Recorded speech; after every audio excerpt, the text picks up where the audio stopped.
Yes, breaking news coming in. In an off-camera briefing, Nawaz Sharif has said that he did not say anything wrong on the 26/11 Mumbai attacks. Nawaz Sharif has stood by his statement and said that I just asked why did terrorists go from Pakistan to kill over 150 people in Mumbai. Remember, Nawaz Sharif, former Pakistan Prime Minister, made a huge admission when he admitted to a Pakistan daily that terrorists crossed into India, that entered Mumbai from Pakistan, and that Pakistan did nothing to stop them from crossing the border. And he admitted delaying tactics by Pakistan into the trial of the masterminds of this cowardly attack. Aditya joins us with all the details on this story. Associate Editor Aditya, over to you.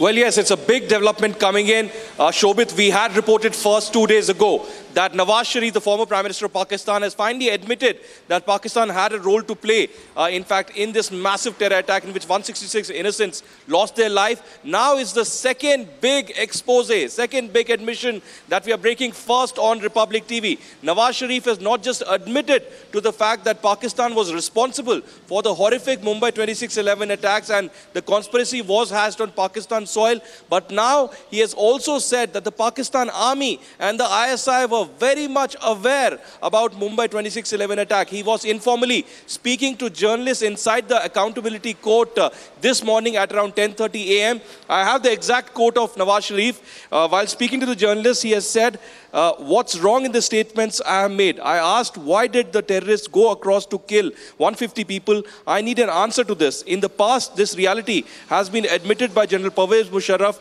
General Durrani, and General Pasha as well. Rahman Malik has also admitted the same. He said that from the place where non-state actors went, why can't there be the trial completed in time? Why couldn't the Mumbai trial be completed? This is the reason why nobody is ready to listen to Pakistan's narrative, and that's the way he has dealt with the situation. So it's a big admission coming in. Nawaz Sharif, the former Prime Minister of Pakistan, has now said that the Pakistan army and the ISI were aware. General Pasha, General Durrani, and General Pervez Musharraf, who were at the helm of affairs of the Pakistan army and the ISI when the Mumbai 26/11 attack took place, were aware about this conspiracy. And of course, it's been an open secret all this while. India has also slapped evidence to Pakistan, where it is amply clear that India has evidence to suggest that the conspiracy was hatched in Pakistan. The mastermind of the Mumbai 26/11 attacks was Hafiz Saeed, who was very much in Pakistan. He and his aides were in touch with the terrorists, including Ajmal Kasab, who led to this horrific attack in which 166 Indians and several foreigners were also mercilessly killed. So Pakistan completely standing exposed yet again. Absolutely.